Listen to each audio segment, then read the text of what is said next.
Hello, everyone, and welcome to another episode of the Hook Turn podcast with my very good friend Sanviv Ahmed, and a very warm day today in Melbourne. How's the weather in Sydney? Pretty reasonable, though. I think later this week it will get a lot warmer.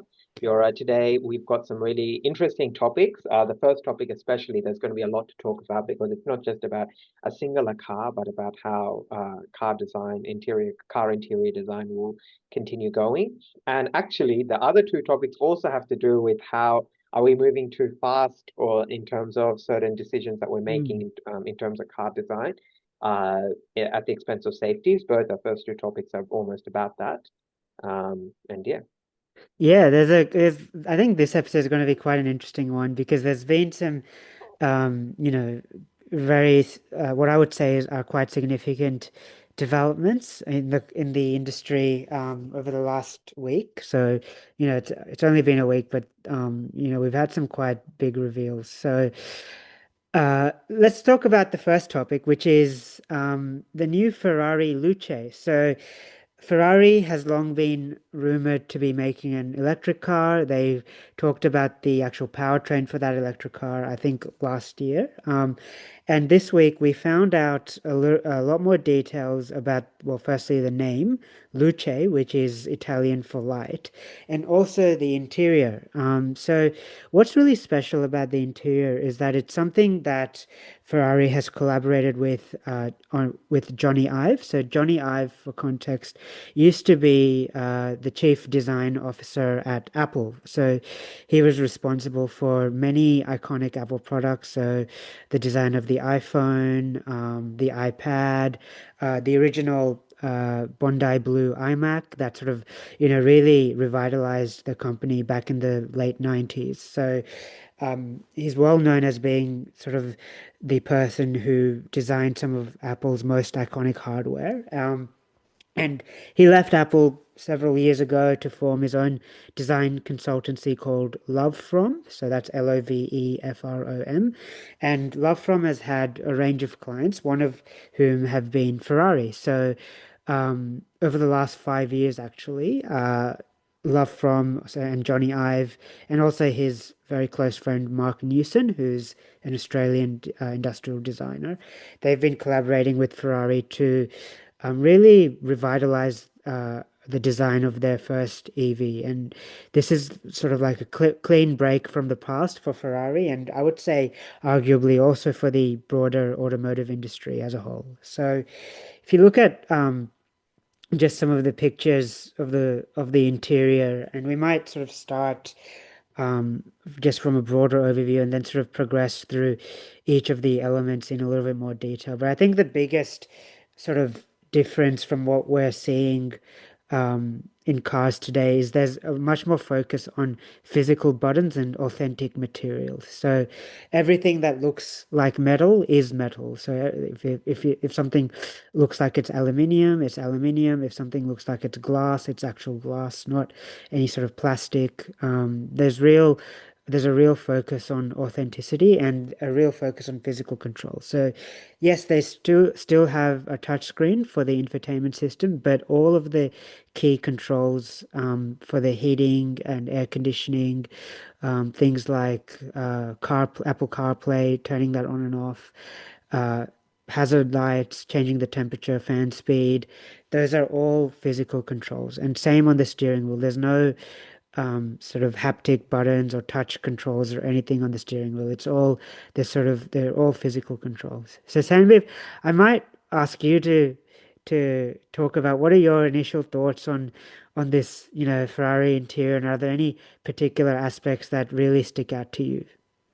The only thing I will say is that while obviously it's a nice interior, if you took away the Ferrari badge, there's no way I'd guess that this is a Ferrari interior. Like Mm, nothing about it screams performance car or like a supercar that will cost, $500,000 kind of interior. mm, I'm sure, obviously, as you just said, that the material quality and everything will be absolutely amazing, and obviously the blend of technology plus all buttons will be absolutely incredible. The screens will be the best there is, etc. But really, it does not look like a supercar interior. I guess it's like it's I would be curious to see what the exterior of this car looks because I want to see how does it match the interior. Because Mm, the interior is not very aggressive. Like when you think of a supercar or a Ferrari type car, obviously the exteriors are usually very aggressive, and the mm, interior design is also a bit more flashy, a bit more aggressive. Whereas this mm, could be anything almost. Like at least from the photos, it doesn't necessarily look like it's a Ferrari. I am impressed so that they have been very conservative with the screen sizes. The center touchscreen is only 10 inches, which is basically, if even in a regular economy car, that would be considered a small touchscreen, like forgetting a Ferrari. So they've been actually surprisingly conservative in many ways in terms of what they're doing with their technology. So I was like, yes, I get that. Obviously, it goes to the whole idea that the touchscreen shouldn't dominate everything in a car. But even then, a 10-inch touchscreen for what's going to be a very expensive car is an interesting choice. That they made. So it'll be interesting to see what how that looks like. Yes, it's very good that they've got physical buttons for the climate control, but again, other manufacturers are also adopting that. I doubt that they will be, as we're seeing that lots of manufacturers are backpedaling on having climate controls on the screen, mm. so they are shifting back to hard buttons for climate controls. So as I said, I'm just very curious now to see the exterior because as mentioned, the interior doesn't necessarily look like that same aggressive interior that you would assume something like a Ferrari would be. However, they do say that according to the notes, they do say that the whole point of the interior is to be as minimalist as possible because the whole idea is that you're focused on the road ahead of you and not like getting distracted by all a massive screen or all the Mm. technology. So I guess if that's what they wanted to do, then they've definitely achieved that. But it'll be curious to see how the whole car turns out. Yeah, and I think we just like described like firstly we I might provide a little bit more description of to our listeners of how the steering wheel and the instrument cluster are actually sort of designed. But yeah, I think Sandra, to your point, I think Jony Ive's approach was Ferraris are for driving, so what's the easiest type of control to use when you're driving? You want your hands on the wheel, eyes on the road. So let's go with physical controls because you can feel them. You can by sort of touching them, you know exactly what sort of function they're controlling. You don't have to look at a screen. So if we look at the steering wheel, I think the design of the steering wheel is very almost like a retro throwback. Like they have like these three spokes which are very sort of narrow and they sort of hark back to the classic Ferraris of the 70s and the 80s. They only have directly on the spokes, steering wheel spokes. They have just two buttons, which are for the indicators.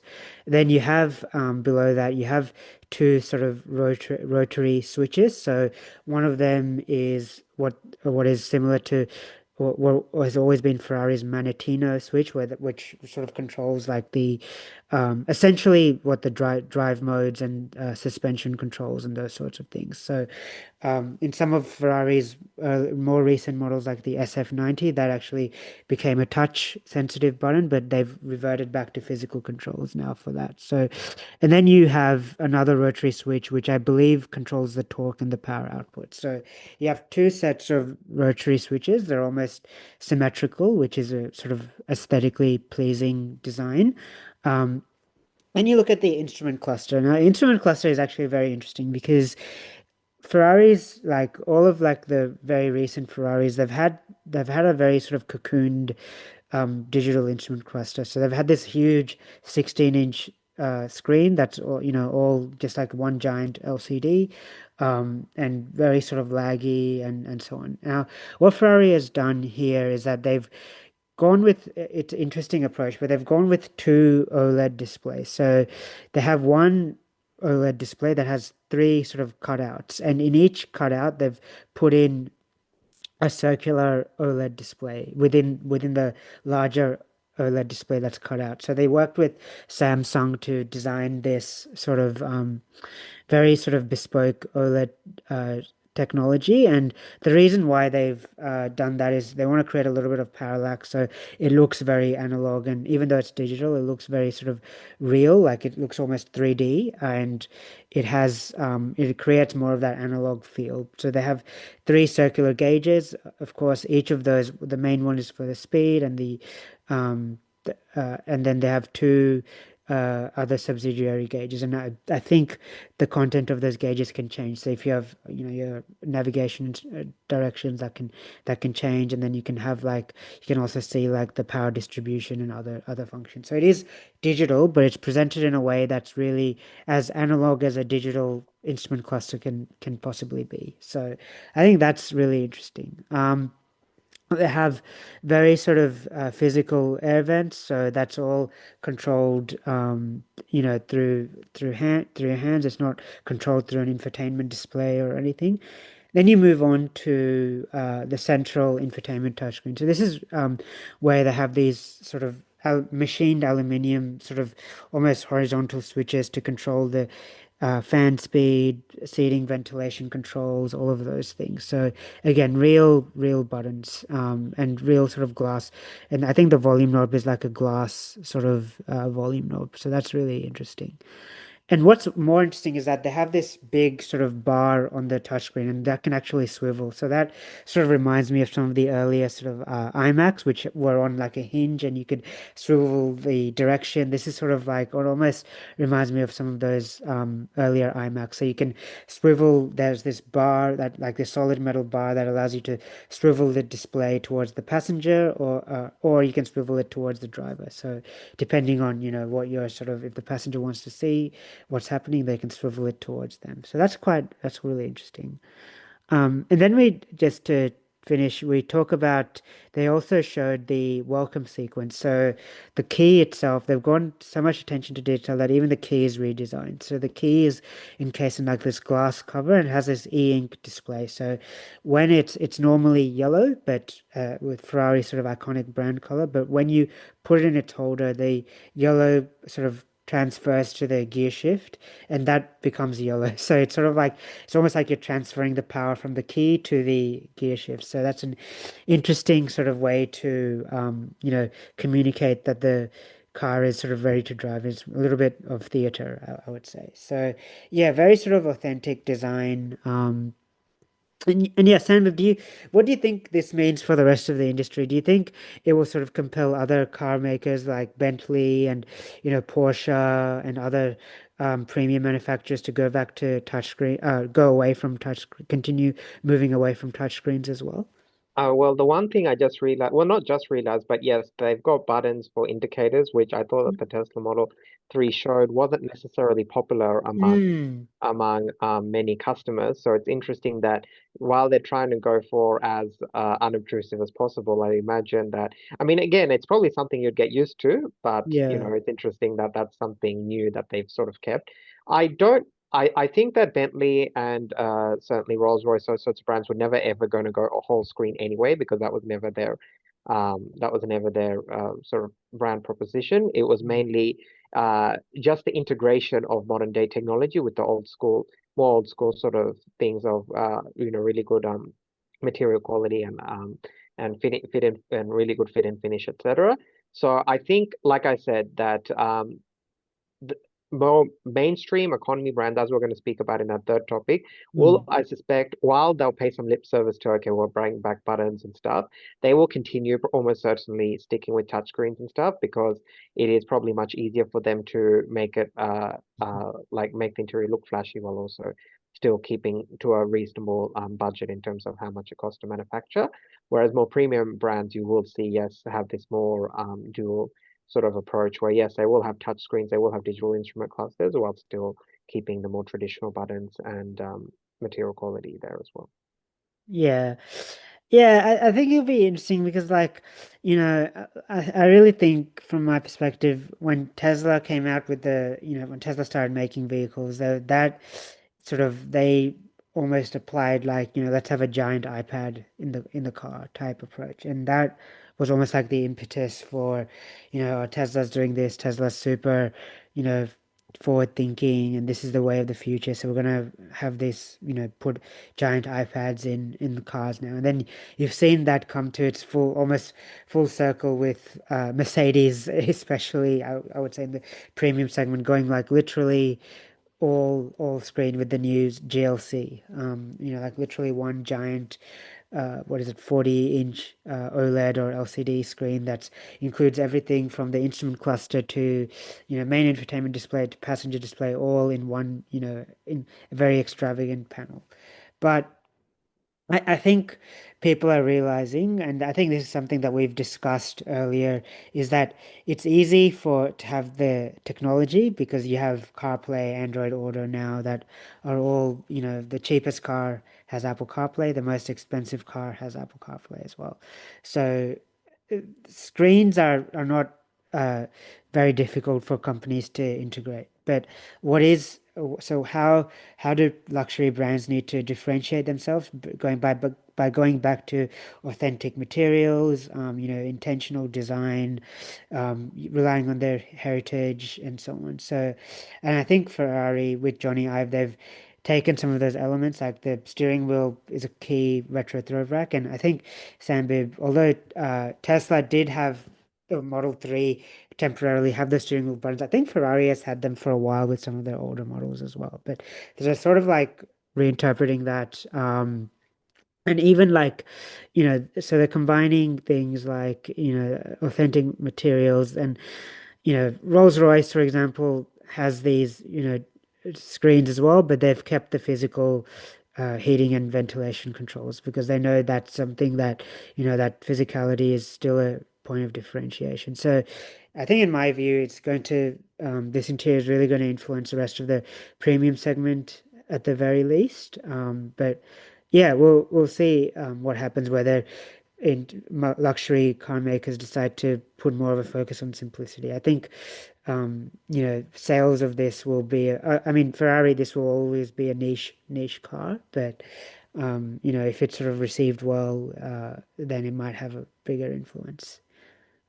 Yeah, and I think one thing to just note, this is a niche thing, but something that I've just noticed looking at these pictures is the font they're using, which is very similar to the San Francisco font that Apple uses. So it's almost like, it's not officially having a relationship with Apple. It's just that Jony Ive used to be a designer at Apple, but the font that he has used is actually very similar to the font that Apple uses in a lot of its marketing materials and products as well. So yeah, a bit random, but interesting connection. Yeah, Sandra, did you have anything else to say about this car or talking about physical controls more Well, it broadly? leads us to the next topic, which on the not to entirely separate topic, but an Yeah. evolution, which is that basically one of the main people responsible for designing this interior, so Jony Ive, has also basically said that, yep, he's not really for touch screens, Mm, replacing every single car control within a car, and there should be basically a balance. And obviously, it has influenced the design of this new Ferrari interior. It's not him. He's not the first person to say it. It's already been being said by many people over the past few years. mm, This backlash against touchscreen, everything on the touchscreen kind of interiors has, like when Tesla first came out with it, it was like the cool thing to do, right? yeah. Back in the late 2010s, like 2018, 2019, 2020, 2021 even. It was like Mm, the cool thing to do. If you have everything on the touchscreen, that's like, oh wow, everyone's super impressed. It's wow. But now it's you when you actually live with it, you're like, actually, it's more inconvenient than it is cool. It might be cool the first time, but it's yeah. not really, at least certainly for things like climate control. Oh, Uh, frustrating. the features that you use on a regular basis, it definitely is not appropriate. Yes, for infotainment stuff like GPS, like music and stuff, yeah, okay, fine, put that all on the touch screen.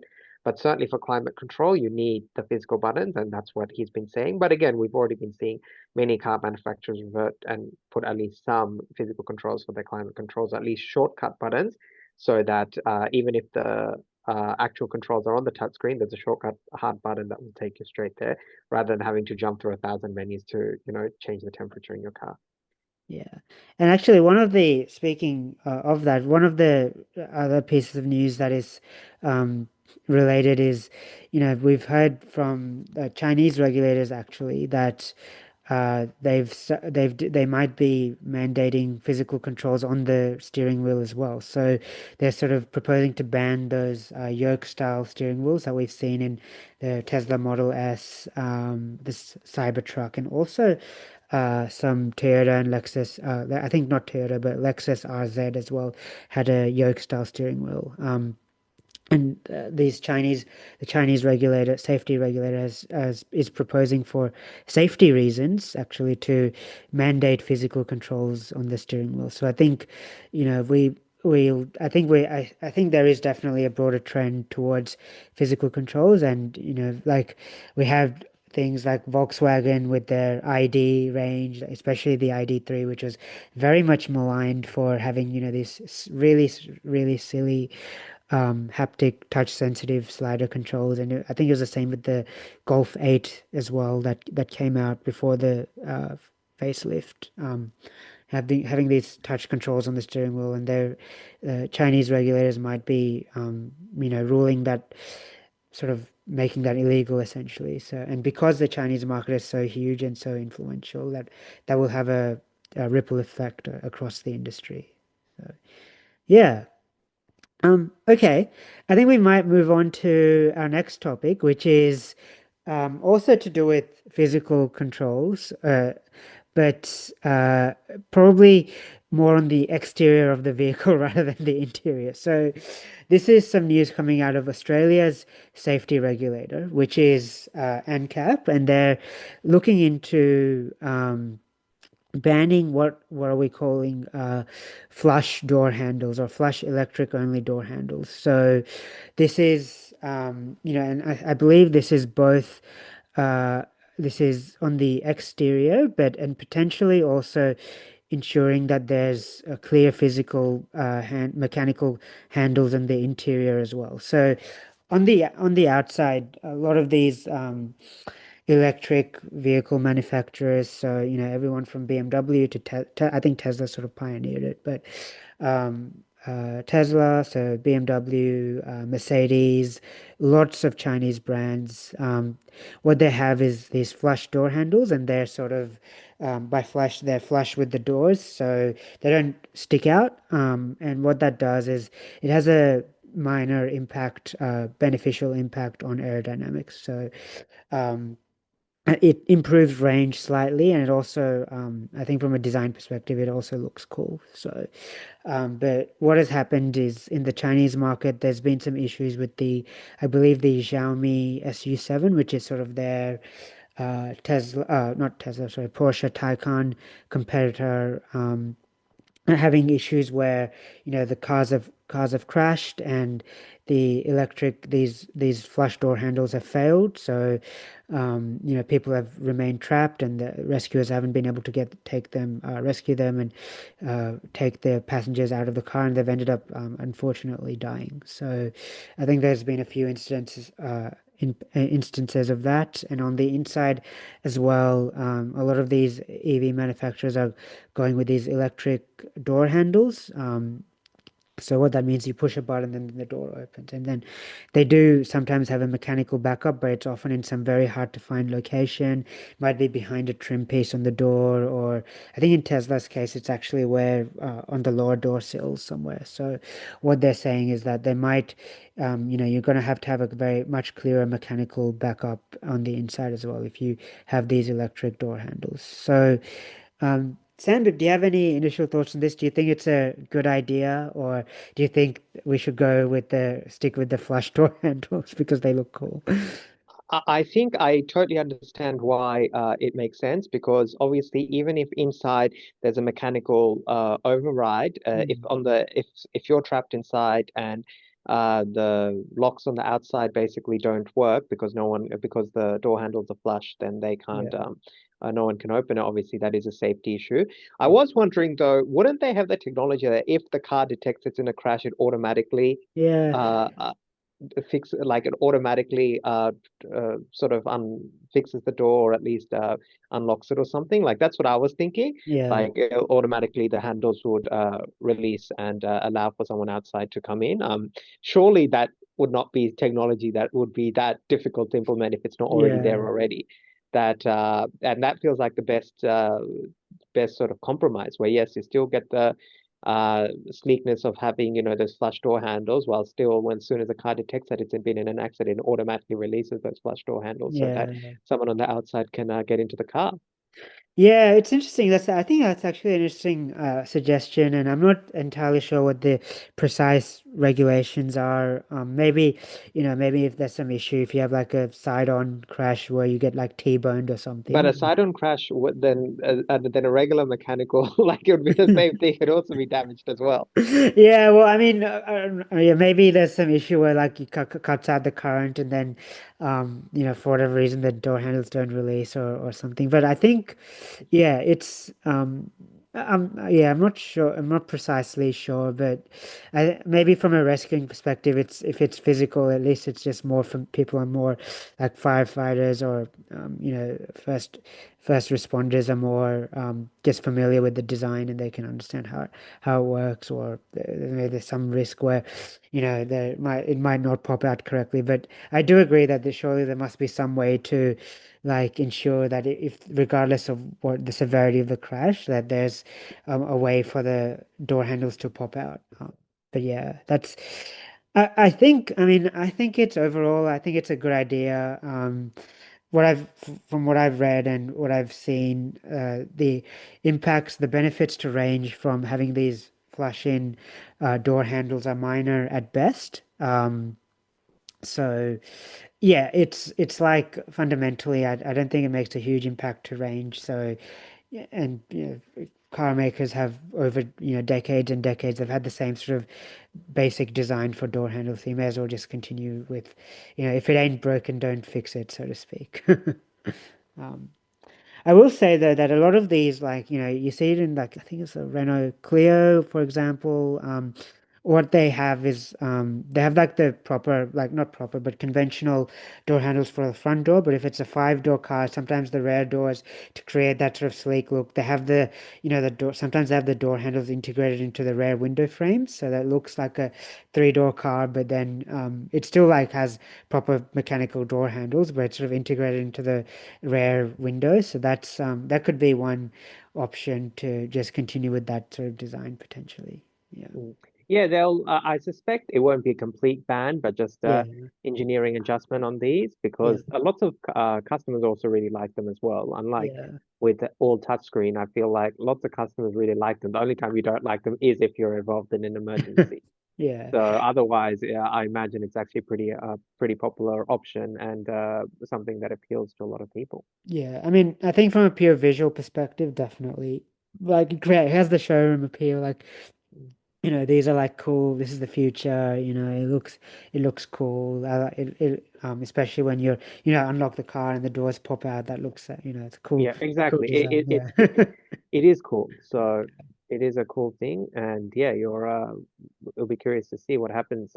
China being such a massive market will mean that a lot of car companies will be forced to adopt it, Mm, like to change their door handle design because they're not just going to change it for China. If they're going to change it for China, often they'll change it for the remainder of the world. So, exactly. yeah. Yeah. Yeah. Anyway, I think we might sort of leave our second topic here, and we might move on to our final topic, which is some more news coming out of the new Mazda CX-5. So we have talked about this car before. When I think when it first came out, we did a bit of we had an episode on it, not an entire episode, but it was one of the topics in a previous episode. And I sort of made my personal views clear that I wasn't a big fan, not only from the interior design, because they literally just like copied what Tesla is doing and plonked a big 15-inch touchscreen. And Mazda before was all about Jinbai Tai, and you can see that from the Mazda 3 especially. And focus on physical controls, have an infotainment system, but have it in the driver's eye line, and then you have this iDrive style controller, BMW iDrive style controller that you can use to control that infotainment system.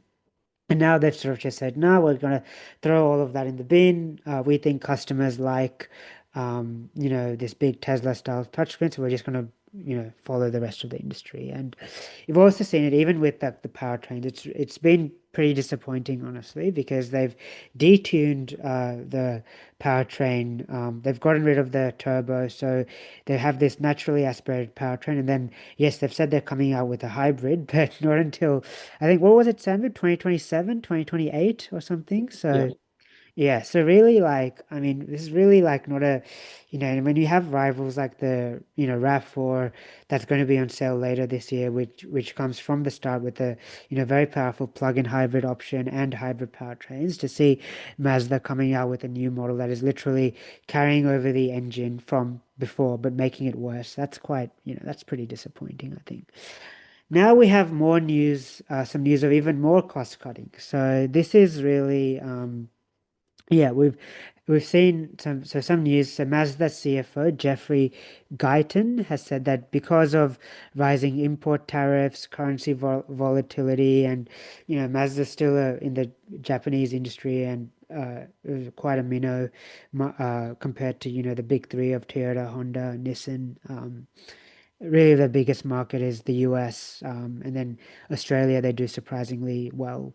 We're punching well above their weight. But basically, so due to all of these sort of macroeconomic factors, they've had to find savings in areas that don't visibly affect the customer. So, what does that actually mean?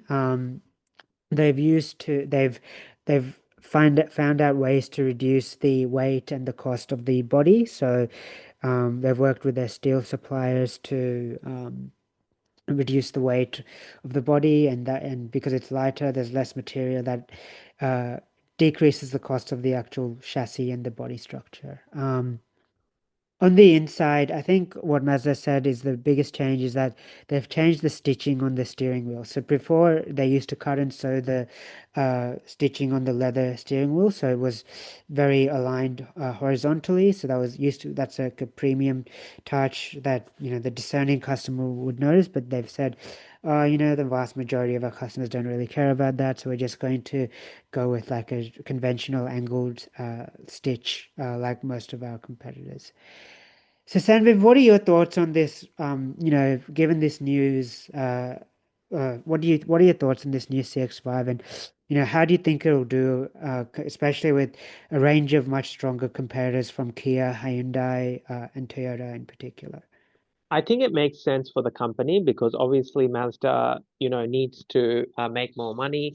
They're a very small company, and so what they've realized is that the CX-5 is popular not necessarily just because of its interior quality, but Mm, its reliability, its packaging, its looks, etc. So rather than spending a lot of money on small things like the steering wheel stitching, um, they figured that like a lot of mainstream brands, they'll just impress customers with the size of the car, the practicality of the car, the outward technology of the car with the large touchscreen, mm, and therefore save a bit more money on the smaller details that they might have used to be known for, but now maybe customers are not as maybe they don't care as much basically about it. And some of the cost cuttings is going to be completely invisible, like the in terms of the manufacturing of the body and stuff. No customers can possibly notice that. mm, And some of the cost cuttings to the interior, again, I imagine that they've been careful because they know that if it looks too cheap, then reviewers will point it out, customers will notice it, and yeah. therefore they're going to lose sales. So imagine that if you actually sat in one, you probably wouldn't realize.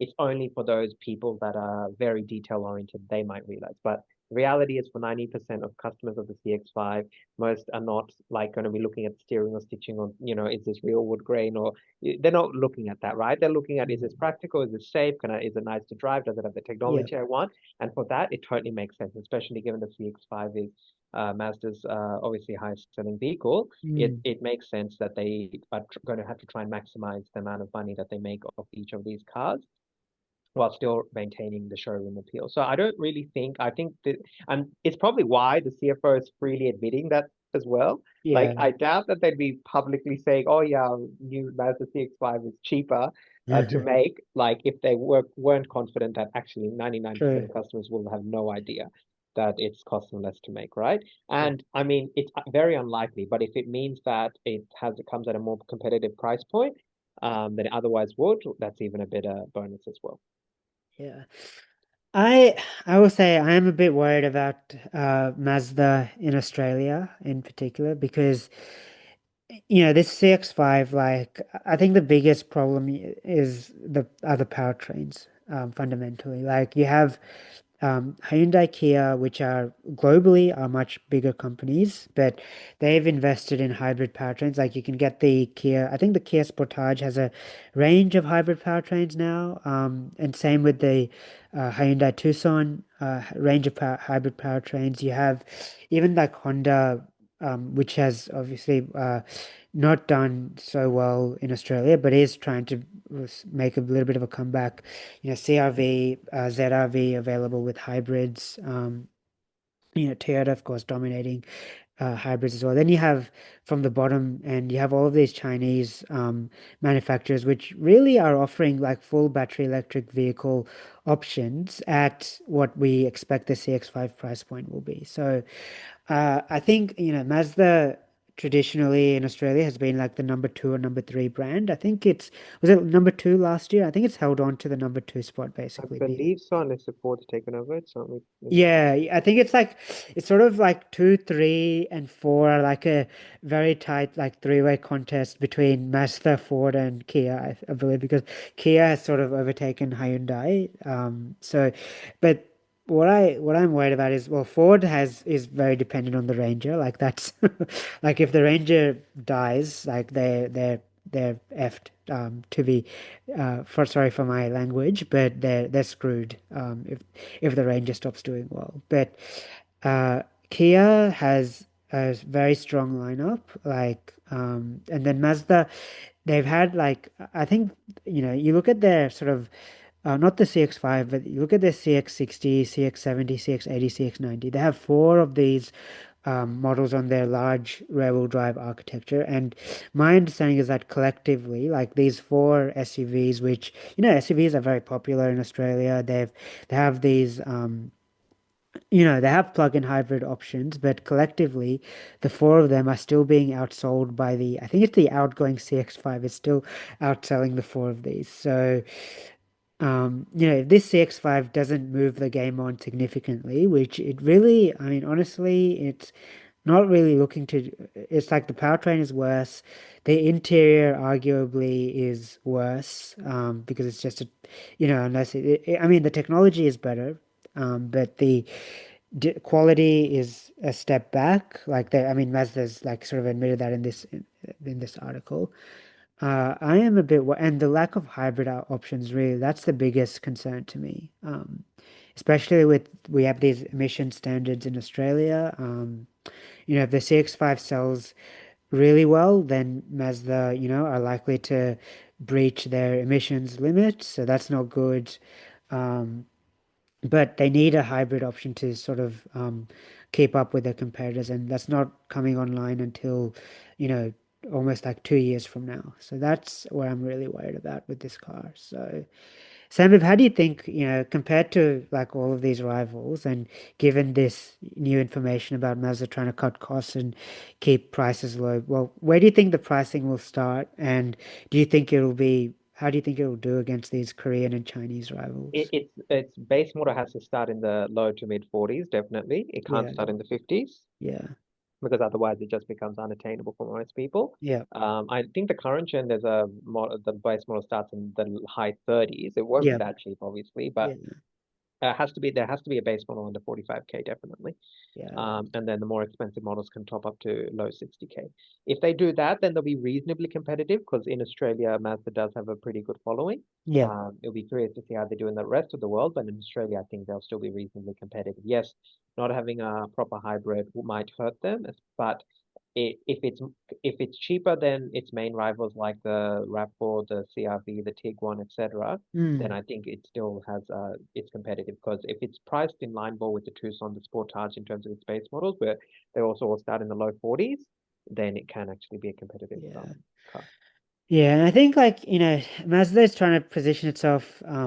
as a premium brand, and this is somewhat ironic news as well, given that they're cutting costs. But I just worry fundamentally that they're not going to be able to offer a premium driving experience. Like we've already seen, the reputation has taken a bit of a hit with, like all the issues that the CX-60 has had, like when it came out, really badly tuned suspension, and they've had what did they have? Like I think they replaced the they offered like a free, like almost like a not a recall, but they offered to replace the rear suspension for free for like all customers, and they changed it again, and then now they've changed it. I think for the MY26 model year, they've made it even more softer. So and they had gearbox issues as well, on a very jerky gearbox, and they've tried to sort of refine that for the MY26 CX-60 as well. But I believe they're still having some issues. And CX-60 was positioned as a premium option, and they've put the 2.5 liter naturally aspirated engine from the CX-5. They've rotated it like basically 90 degrees into a longitudinal engine, longitudinal format, and then they've plonked it into the CX-60, into the base CX-60 Pure, and they've cut out a lot of the interior luxuries from that car as well, so just replaced it with like very hard plastic, lots of visible cost cutting in the interior. So, and this is just sort of the desperate bid to increase sales of the CX-60, which is, I don't believe, has met their expectations. So, yeah, let's see what happens with the CX-5, and Mazda more broadly. Sammy, if you were to give like a, yes or no answer, would you anticipate them remaining in the top five in 5 years' time? I think so because it's got Okay, such a massive range of SUVs, and okay, well, it's a big call. I don't think their brand loyalty will fade. And in Australia, we simply don't have the electric adoption that other countries do. Okay, So I think Mazda still will be in the top five. okay, wow, that's a big call. I'm not as confident as you are. I think they might be hanging on to fourth or fifth. I don't think they'll be second for much longer, if I'm being perfectly honest. Yeah, I'm not really confident in this new CX-5. I just think I don't know why you would, I mean, well, let's see what the pricing is, but if it's priced line ball with the RAV4, like, I don't see why you would buy this over the RAV4. Like, I would buy the new RAV4, especially with the superior powertrains. Mm. Okay. Look, I think we might call it there for this week's episode of the Hook Turn podcast. Look, thank you very much for listening. We really appreciate your patronage. Please feel free to like and subscribe to our show. We're on Spotify, Apple Podcasts, all the major platforms, and we're looking forward to talking to you next week. Thanks very much. Bye.